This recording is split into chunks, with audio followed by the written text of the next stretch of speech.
আমি এখন মাননীয় মন্ত্রী জনাব আসাদুজ্জামান খান ঢাকা 12কে তার বক্তব্য রাখার আহ্বান জানাচ্ছি। আপনার সময় 8 মিনিট। ধন্যবাদ মাননীয় স্পিকার। মাননীয় স্পিকার, 2024-25 অর্থবর্ষের বাজেটের উপর সাধারণ আলোচনার সুযোগ করে দেওয়ায় আপনাকে ধন্যবাদ। মহান সংসদে আলোচনার পূর্বেই আমি গভীর শ্রদ্ধার সঙ্গে স্মরণ করছি সর্বকালের সর্বশ্রেষ্ঠ বাঙালি, জাতির জনক বঙ্গবন্ধু শেখ মুজিবুর রহমানকে। আমি স্মরণ করছি সেই 15ই আগস্ট বঙ্গমাতা সহ যারা শাহাদাত বরণ করেছিলেন, জাতীয় চারনা থেকে স্মরণ করছি বীর মুক্তিযোদ্ধাদের যারা শাহাদাত বরণ করেছিলেন মুক্তিযুদ্ধের সময়। আমি মাননীয় স্পিকার, বাজেট 24-25 অর্থবর্ষরে বাজেটের 53তম বাজেট এটি। জননেত্রী শেখ হাসিনার সরকারের টানা চতুর্থ মেয়াদের প্রথম বাজেট। প্রাজ্ঞ অর্থনীতিবিদ, প্রাজ্ঞ অর্থমন্ত্রী এই বাজেটের বক্তব্যে এবারের বাজেটের শিরোনাম দিয়েছেন সুখী, সমৃদ্ধ, উন্নত, স্মার্ট বাংলাদেশ বিনির্মাণের অঙ্গীকার। যথার্থ এটা তিনি করেছেন। 24-25 অর্থবর্ষের সমতা ভিত্তিক সমাজ প্রতিষ্ঠার পথে একটি কল্যাণমুখী বাজেট উপস্থাপনের জন্য মাননীয় অর্থমন্ত্রীকে আমি ধন্যবাদ জানাচ্ছি। বাজেটের মাননীয় স্পিকার, 17 কোটি মানুষের জনবহুল বাংলাদেশ উল্লেখযোগ্য দারিদ্র্য বিমোচনের নেতৃত্ব দেওয়ায় প্রধানমন্ত্রী শেখ হাসিনার আমলে বেশিরভাগ সময় জিডিপির বার্ষিক গড় হার হচ্ছে প্রায় 7%। সমকালীন বিশ্বকে অর্থনীতির এই মন্দার সময় এটি একটা অভাবনীয় অর্জন বলে অভিহিত করেছেন দি ইকোনমিস্ট। পঞ্চম মেয়াদ সরকার গঠন করায় ইন্দিরা গান্ধী বা মার্গারেট থেচারকেও ছাড়িয়ে যাওয়ার শেখ হাসিনাকে এশিয়ার লৌহমানবী আয়রন লেডি হিসাবে অভিহিত করেছেন দি ইকোনমিস্ট। প্রধানমন্ত্রী শেখ হাসিনা 75 পরবর্তী সবচেয়ে দৃঢ় মনোবলের সফল রাষ্ট্রনায়ক। টানা 42 বৎসর ধরে তিনি উপমহাদেশের অন্যতম রাজনৈতিক দলের সভাপতিত্বর দায়িত্ব পালন করে যাচ্ছেন। 19 বছরের বেশি সময় চতুর্থবারের মতো সরকার পরিচালনা করে যাচ্ছেন। দেশের রাজনৈতিক ও অর্থনৈতিক উন্নয়নের মাধ্যমে একটা উচ্চতার পাশাপাশি আমরা আইনের শাসন প্রতিষ্ঠিত করার জন্য আমরা প্রতিষ্ঠিত হয়েছি। দেশকে স্যাটেলাইট উৎক্ষেপণের দেশের কাতারে নিয়েছি। খাদ্য ঘাটতির দেশকে খাদ্য স্বয়ংসম্পূর্ণ পরিণত করা হয়েছে। প্রধানমন্ত্রী শেখ হাসিনার অন্যান্য অতুলনীয় অর্জনের পিছনে রয়েছে অনেক চড়াই উতরাই, দীর্ঘ সংগ্রাম, সাহসী জীবন। 2004 সালে আমরা দেখেছি 21শে আগস্ট কিভাবে তাকে হত্যার প্রচেষ্টা চালানো হয়েছিল। তাকে মাননীয় স্পিকার 19 বার তাকে হত্যার প্রচেষ্টা হয়েছিল। এসব আমরা দেখেছি। এই সমস্ত চড়াই উতরাই, এই সমস্ত ষড়যন্ত্র তাকে পিছিয়ে হটাতে পারেননি। তার সাহস, তার দৃঢ় মনোবল, সততা, নিষ্ঠা, মনন, মেধা, প্রজ্ঞা, দক্ষতার বলেই তিনি আজকে সফল রাষ্ট্রনায়ক। তিনি বিশ্ব নেত্রী শেখ হাসিনা। আমরা অত্যন্ত ভাগ্যবান, জাতির পিতার বঙ্গবন্ধু শেখ মুজিবুর রহমানের কন্যা শেখ হাসিনার নেতৃত্বে বাংলাদেশের নিম্ন মধ্যম আয়ের দেশের থেকে মধ্যম আয়ের দেশে পরিণত হয়েছে। মুজিব শতবর্ষে তিনি ঘোষণা করেছিলেন তিনি বাংলাদেশের একজনকেও গৃহহীন থাকতে দিবেন না। স্বাধীনতার সুফল হিসেবে প্রত্যেকটি গ্রামে শহরে পরিণত হবে। আজকে কিন্তু একের পর আমরা সেগুলি দেখছি। এমডিজির অর্জনে দারিদ্র দূরীকরণের লক্ষ্যমাত্রা নির্ধারণের সময় 2 বছর পূর্বেই সেটি অর্জন করেছিলেন আমাদের এই দক্ষ মাননীয় প্রধানমন্ত্রীর নেতৃত্বে। মাননীয় স্পিকার, এমনি তো বদলে যায়নি বাংলাদেশ।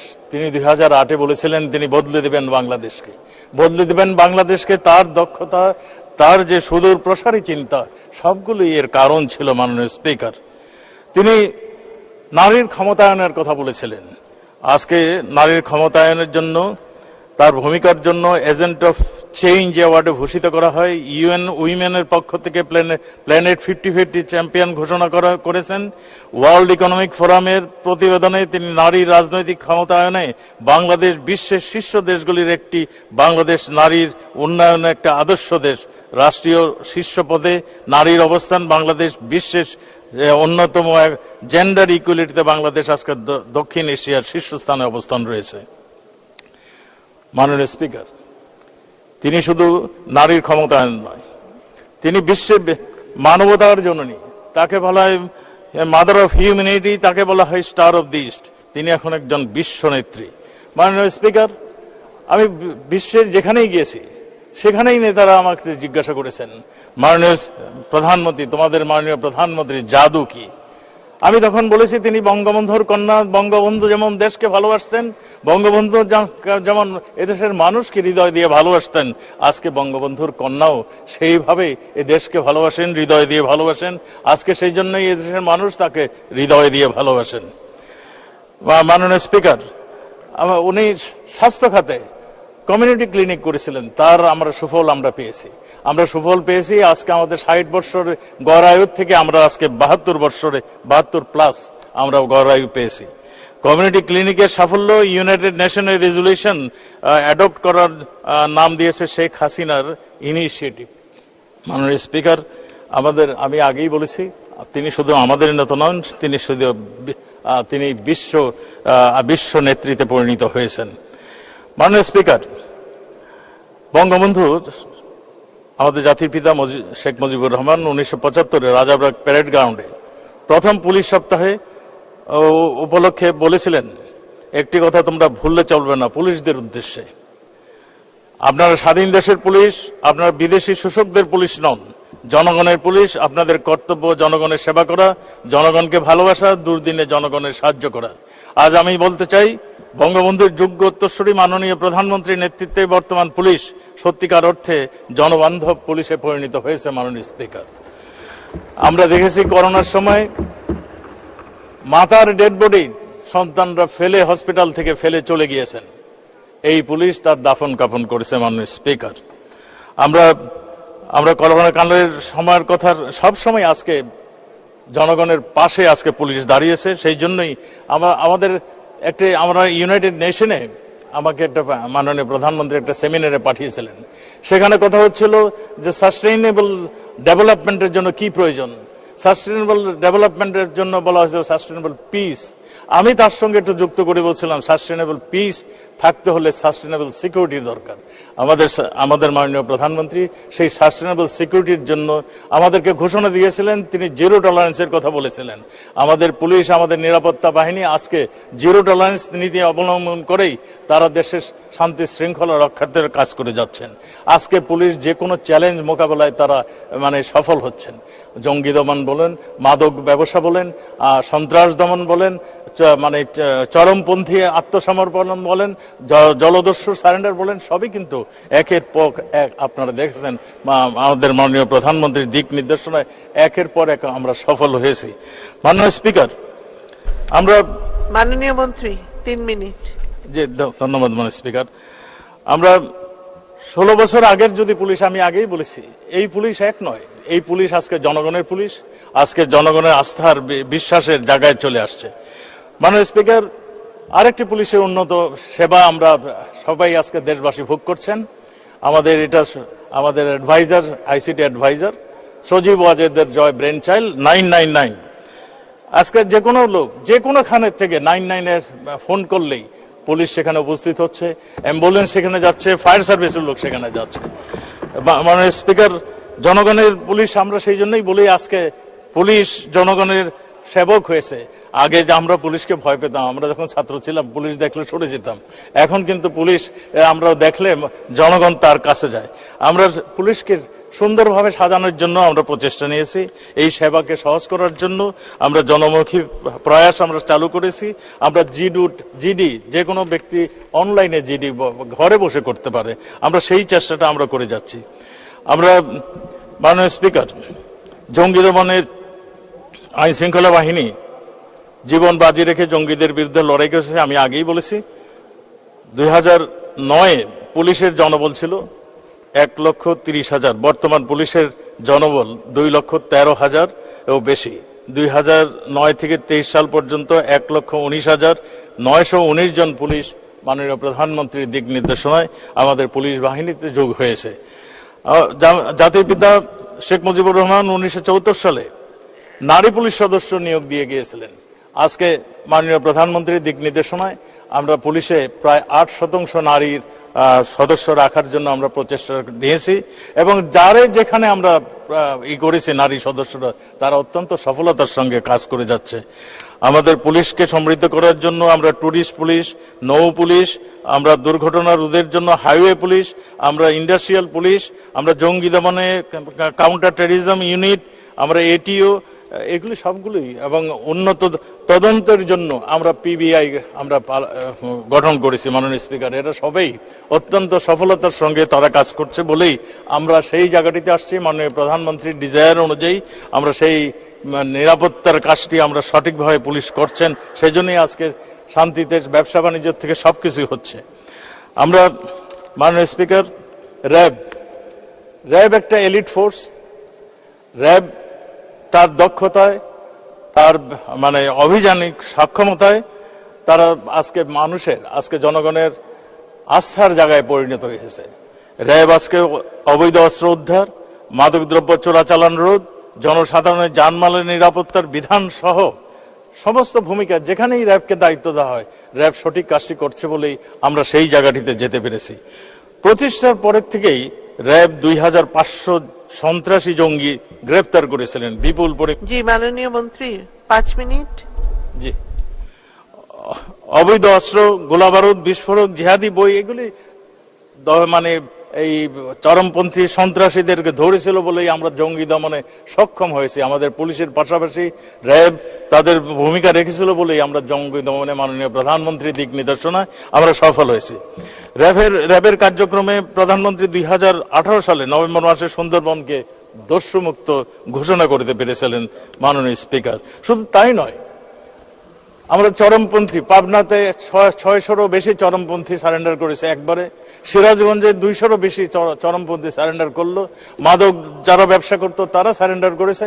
আমাদের মাননীয় প্রধানমন্ত্রী শুধু সারেন্ডার করেই তিনি থেমে নেই, তাদেরকে পুনর্বাসনের জন্য তিনি ব্যবস্থা করেছেন। প্রত্যেকটা যারা নাকি জলদস্যু যারা সারেন্ডার করেছিল তারা যেন সুন্দর জীবিকা অর্জন চালিয়ে যেতে পারে, সেই জন্য তাদেরকে কিছু অর্থনৈতিক সাহায্য তাৎক্ষণিক দিয়েছেন, তাদের বাড়িঘরগুলি ঠিক করে দিয়েছেন। ঠিক সেমনই চরমপন্থীদের বেলাও তিনি সেইভাবেই কাজ করেছেন বলেই আমাদের সবকিছু এত সুন্দরভাবে চলছে। মাননীয় speaker, border guard Bangladesh, BGB, আমাদের 4427 কিলোমিটার আমাদের সীমান্ত সার্বিক নিরাপত্তার বিধানের জন্য বর্ডার গার্ড আজকে কাজ করছে। বর্ডার গার্ড সুন্দরভাবে কাজ করছে বলেই আমরা বর্ডারে অনেক কিছুই আজকে কন্ট্রোল করতে পারছি। আমাদের সীমান্তর চৌকিগুলি, এই যে ঘাটিগুলো এতই দুর্গম ছিল, সেগুলো আমরা বর্ডার রোড করে দিয়ে এগুলিকে আমরা কমিউনিকেশনের দিক দিয়ে আমরা সেগুলিকে আরো সুন্দর ব্যবস্থা নিয়ে আসছি। আমরা বিজেপিকে আমরা ত্রিমাত্রিক ফোর্স হিসাবে আমরা মাননীয় প্রধানমন্ত্রী দেখতে চেয়েছিলেন, সেই জন্য হেলিকপ্টার থেকে আরম্ভ করে জলযান সবই বিজেপিকে দেওয়া হয়েছে, যাতে বিজেপি তার অর্পিত দায়িত্বটি সঠিকভাবে পালন করতে পারে, এবং সেই কাজটি করে যাচ্ছেন। মাননীয় স্পিকার, আমরা বাংলাদেশ আনসার তারাও তাদের সঠিক কাজটি করছে। যখন যেই দায়িত্ব আনসারকে দেওয়া হচ্ছে, আনসার সেই কাজটি করছে। আনসার নির্বাচনের দায়িত্ব পালন করেছেন সুন্দরভাবে। আনসার ধর্মীয় অনুষ্ঠানগুলি, পূজা, ঈদ, বিশ্ব ইজতেমা সবগুলি তাদের যে দায়িত্ব তাকে দেওয়া হয়, সুন্দরভাবে কাজ করেন। বাণিজ্য মেলা, মোবাইল কোড, জাতীয় কোনো দুর্যোগ, কোনো প্রয়োজন, আনসার আজকে কাজ করছেন। আমাদের আনসারের প্রায় 61 লক্ষ সদস্য, সর্ববৃহৎ জনসম্পৃক্ত সুশৃঙ্খল বাহিনী হিসেবে এই বাহিনী অত্যন্ত দক্ষতা ও নিষ্ঠার সাথে পেশাগত দায়িত্ব পালন করছেন এবং গুরুত্বপূর্ণ ভূমিকা রাখছেন। 1948 সালের প্রতিষ্ঠানের পর থেকে সেবা ও মানবতার এই বাহিনীর সদস্যগণ নিবেদিত প্রাণে অতন্ত্র প্রহরীর মধ্যে কাজ করে যাচ্ছেন। মাননীয় স্পিকার, আমরা কোস্টগার্ডের কথা বলতে হয়। কোস্টগার্ড গঠন কিন্তু হয়েছে মাননীয় স্পিকার আমাদের মাননীয় প্রধানমন্ত্রীর দ্বারা। তিনি যখন বিরোধী দলের নেতা 1994 সন, কোস্টগার্ড গঠনের জন্য তিনি একটি বেসরকারি বিল উত্থাপন করেছিলেন। তখন সর্বসম্মতিক্রমে এই বিলটি পাশ হয়েছিল, তারপরে এই কোস্টগার্ডের যাত্রা। আজকে কোস্টগার্ড কিন্তু তখন যখন শুরু হয় তখন শুধু একটি জাহাজ দিয়ে ছিল, একটা নেভির পুরানো জাহাজ দিয়ে কোস্টগার্ডের জন্ম। কিন্তু আজকে মাননীয় প্রধানমন্ত্রীর দিক নির্দেশনায় কোস্টগার্ড অত্যন্ত শক্তিশালী একটা বাহিনীতে পরিণত হয়েছে। মাননীয় স্পিকার, 19টি জেলার মানব পাচার, চোরাচালান রোধ, মৎস্য সম্পদ সংরক্ষণ, ঝাটকা নিধন সংরক্ষণ, সমুদ্র নিরাপত্তায় কোস্টগার্ড নিরলসভাবে কাজ করে যাচ্ছে। কোস্টগার্ড আজকে গার্ডিয়ান অ্যাট সি হিসাবে তারা তাদের আস্থা প্রমাণ করেছে মাননীয় স্পিকার। আজকে আমরা কোস্টগার্ডকে আরো শক্তিশালী করার জন্য আমাদের ইতিমধ্যেই অফশোর ভেসেল বলেন, পেট্রোল বোট বলেন, টাগ বোট বলেন, এই সবগুলি মাননীয় প্রধানমন্ত্রীর দিক নির্দেশনায় কোস্টগার্ডকে মানে আরো সম্পৃক্ত করা হয়েছে। এনটিএমসি আপনারা জানেন মাননীয় স্পিকার, টেলিকমিউনিকেশন মনিটরিং সেন্টার, এটা 4 ফেব্রুয়ারি 2014 থেকে দাপ্তরিক কার্যক্রম শুরু করেন। এটা নিরলসভাবে দেশের জঙ্গি দমন এবং অন্যান্য কার্যকলাপের জন্য এই সংস্থা লফুল ইন্টারসেপশনের সহায়তা প্রদানে এই সংস্থার কার্যক্রম অব্যাহত রয়েছে। আমি ফিরে আসি আমাদের স্বরাষ্ট্র মন্ত্রণালয়ের মাননীয় স্পিকার, যেমন জননিরাপত্তা বিভাগ, সুরক্ষা বিভাগ রয়েছে, সেখানে ফায়ার সার্ভিস, সেখানে কারা অধিদপ্তর, সেখানে পাসপোর্ট এবং ইমিগ্রেশন এবং মাদকদ্রব্য নিয়ন্ত্রণ অধিদপ্তর। সেখানে মাননীয় স্পিকার, আমার বোধহয় সময় নেই, আমি মাদক সম্বন্ধে একটি কথা বলতে চাই। এই অন্য যেগুলি সবগুলি মাননীয় প্রধানমন্ত্রী ফায়ার সার্ভিস, সিভিল ডিফেন্সে আগে। জি মাননীয় মন্ত্রী, আপনি কয় মিনিট বলবেন? আপনি 17 মিনিট বলেছেন। জি 5 মিনিট।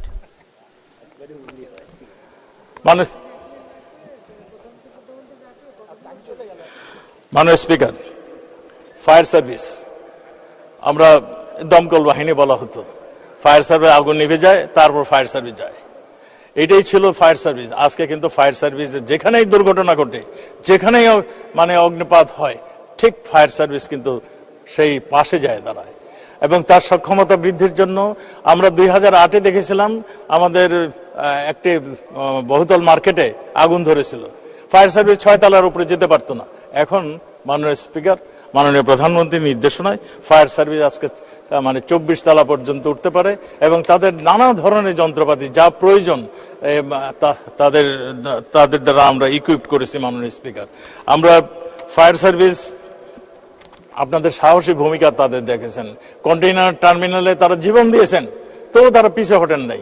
সেই জন্যই ফায়ার সার্ভিসকে এবার স্বাধীনতা পদক, মাননীয় প্রধানমন্ত্রী স্বাধীনতা পদক দিয়েছেন ফায়ার সার্ভিসকে। মাননীয় স্পিকার, মাদকদ্রব্য নিয়ন্ত্রণ অধিদপ্তর, আমাদের দেশে কোনো মাদক তৈরি করি না আমরা, কিন্তু আমরা ওয়ার্স্ট ইফেক্টেড হয়েছি আমরা এই মাদক দিয়ে। আমাদের যুব সমাজ, আমাদের ভবিষ্যৎ প্রজন্মকে রক্ষা করতে হলে আমাদের এই মাদকের থাবা থেকে আমাদের বাঁচতে হবে। আমরা আইন পরিবর্তন করেছি, সর্বোচ্চ শাস্তির ব্যবস্থা করেছি, আমাদের মাদকদ্রব্য নিয়ন্ত্রণ অধিদপ্তরকে আমরা সাজিয়েছি, জনবল বৃদ্ধি করেছি। তারপরেও মনে হচ্ছে মাননীয় স্পিকার, আমাদের এখানে আরো কাজ করার প্রয়োজন রয়েছে। সেই জন্য আপনার মাধ্যমে মাননীয় স্পিকার আমি আহ্বান করব, আমাদের সংসদ সদস্যরা যারা আছেন তারা যেন সবাই একটু সচেষ্ট থাকেন, সবাই যেন বলেন মাদকের কুফলগুলি সম্বন্ধে বলেন। একটি মাদক মানে যারা নেশা করেন কিংবা একটা মাদক যদি কোনো ফ্যামিলিতে চলে যায়, সেই ফ্যামিলি শ্রদ্ধা শেষ হয়ে যায়।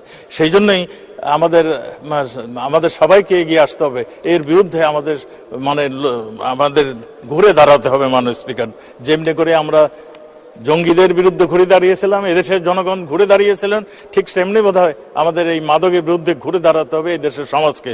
আমরা কাজ করে যাচ্ছি মসজিদের ইমাম থেকে শুরু করে, আমরা সব জায়গায় কাজ করে যাচ্ছি, যাতে আমাদের জনগণকে আমরা বুঝিয়ে দিতে পারি যে এইখানে মাদক একটা ভয়ঙ্কর নেশা, এই নেশা থেকে আমাদেরকে বাঁচতে হবে। আমরা আজকে যদি একটা ছোট্ট একটা হিসাব দেই মাননীয় স্পিকার, আমরা কিন্তু বসে নেই। আমাদের কারাগারগুলিতে প্রায় 50% আমাদের মাদক কারবারি আজকে কারাগারে আটক রয়েছে। আমাদের এই জায়গাটিতে আমাদের নিরাপত্তা বাহিনী যেখানেই পাচ্ছে মাদক কারবারিদের, তাদেরকে অ্যারেস্ট করা হচ্ছে এবং তাদের বিরুদ্ধে ব্যবস্থা নেওয়া হচ্ছে। মাননীয় স্পিকার, আমি যদি আবার কারাগারে ফিরে আসি, কারাগারে ধারণ ক্ষমতা এখন 42,866। মাননীয় স্পিকার, বর্তমানে আমাদের এই মুহূর্তে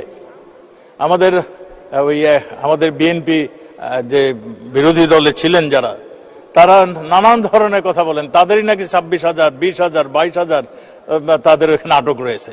মাননীয় স্পিকার, এই মুহূর্তে আমাদের 63,830 জন বিভিন্ন কারাগারে রয়েছে।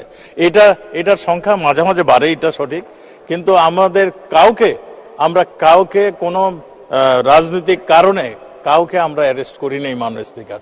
যাদেরকে অ্যারেস্ট করা হচ্ছে মাননীয় স্পিকার, তাদের সুনির্দিষ্ট অপরাধের অভিযোগে আমরা অগ্নি তারপর ধ্বংসাত্মক কাজ, মানুষ হত্যা, এই সমস্ত অপরাধে আমরা তাদেরকে অ্যারেস্ট করেছি। আমরা কোনো রাজনৈতিক কারণে আমরা কেউকে অ্যারেস্ট করিনি। আমি সেইটাই বলছি, যারা সন্ত্রাস, রাজনৈতিক ইশারায় যারা সন্ত্রাস করে তাদেরকে ধরা হচ্ছে মাননীয় স্পিকার। আমরা কারাগারের আমাদের মূল মোটো এটা শোধনাগার, আমরা এখানে কারাগার বলি না, আমরা সেইখানে আমরা সেই ব্যবস্থাই চালু করেছি মাননীয় স্পিকার। হ্যাঁ, আমরা কারাগারের নতুন আইন হচ্ছে মাননীয় স্পিকার। আর একটা জিনিস, আমাদের যে ঢাকায় কেন্দ্রীয় কারাগার, এটা আমরা একটা মাননীয় প্রধানমন্ত্রীর দিক নির্দেশনায় আমরা একটা সুন্দর জাদুঘরের মতন করছি। সেখানে বঙ্গবন্ধুর স্মৃতি বিজড়িত যে অংশটা এবং আমাদের চার নেতার স্মৃতি বিজড়িত অংশটা সেখানে থাকবে। মাননীয় স্পিকার, আমার সময় শেষ হয়ে গেছে, আমি একটি কথা বলি শেষ করতে চাই। আমি মাননীয় প্রধানমন্ত্রীকে একটা ধন্যবাদ জানাতে চাই। ধন্যবাদটা হলো, আমরা যারা মুক্তিযোদ্ধারা যারা বেঁচে আছি এখনো, আমাদের প্রাণের দাবি ছিল জয় বাংলা স্লোগানটাকে জাতীয়করণ, জাতীয় স্লোগানে নিয়ে আসা। আজকে মাননীয় স্পিকার, আমাদের মাননীয় প্রধানমন্ত্রী সেই স্লোগানটাকে জাতীয় স্লোগান করেছেন। সেই জন্য আমরা মুক্তিযোদ্ধার তরফ থেকে আমরা তাকে ধন্যবাদ জানাচ্ছি। মাননীয় স্পিকার, আমাদের তো তখন কিছুই ছিল না, শুধু জয় বাংলা স্লোগান আমাদের ছিল। আমরা দাঁড়িয়েছিলাম এই আধুনিক সেনাবাহিনীর বিরুদ্ধে। আমাদের একটি শব্দ, একটি উচ্চারণ, জয় বাংলা। আর তারা মেশিন গানের গুলি চালাতো, আমরা দাঁড়িয়ে থাকতাম, আমরা বুক পেতে আমরা দাঁড়িয়েছিলাম। আমরা মাননীয় স্পিকার, আমার মনে পড়ে 25শে মার্চ রাত্রে যখন সবকিছু শেষ হয়ে গেল, আলোচনা ব্যর্থ হলো, তখন আমাদের নেতারা ফার্ম গেটে ব্যারিকেডের দায়িত্ব আমাদেরকে দিল। আমরা তখন ফার্ম গেটে যা কিছু ছিল আমাদের, গাছ কেটে ট্রাক্টর এনে, রোলার এনে রাস্তা বন্ধ করে দিলাম। আমাদের আর্মিরা এসে প্রথমেই থমকে গেল। এখানে রাও ফরমান আলীর অফিসটা ছিল, আমাদের মাননীয় প্রধানমন্ত্রীর অফিস, এখানেই তিনি ছিলেন। তিনি তখন পায়চারি করতেছিলেন না, তখন 1 কিলোমিটার মুড়েই যখন বাধাপ্রাপ্ত হলো, তখন স্লোগান শুনছিল জয় বাংলা, আর তাদের মেশিন গানের শব্দ। এটা আপনার মেজর শিবলি সাদেক তার এডিসি সুন্দরভাবে উল্লেখ করেছিলেন। তিনি বলেছিলেন যে আমাদের তখন রাও ফরমান আলী পায়চারি করতেছিলেন, আর তখন এত কাছে, ক্যান্টনমেন্টের এত কাছেই জয় বাংলা স্লোগানে তাদের আটকে দেওয়া হয়েছিল, তারা বিচলিত হয়ে গিয়েছিলেন। তখন আমাদের মেশিন গানের গুলি যখন চলল, তিনি ওই বইতে আরো লিখেছিলেন, জয় বাংলা যত জোরে আওয়াজ হচ্ছিল তত জোরে মেশিন গানের গুলি চলছিল, ব্রাশ ফায়ার চলছিল। ক্রমে ব্রাশ ফায়ারের গর্জন আরো কঠোরতর হলো, জয় বাংলার স্লোগানটি একটু ক্ষীণ হয়ে গেল। এটা তার বইয়ে স্পষ্ট লেখা আছে। সেই জাতীয় স্লোগান জয় বাংলা আজকে জাতীয় স্লোগানে পরিণত হয়েছে। সেই জন্য মাননীয় প্রধানমন্ত্রীকে আমরা সবাই তাকে শুভেচ্ছা জানাই, ধন্যবাদ জানাই। মাননীয় স্পিকার, আপনাকে ধন্যবাদ। ধন্যবাদ মাননীয় মন্ত্রী।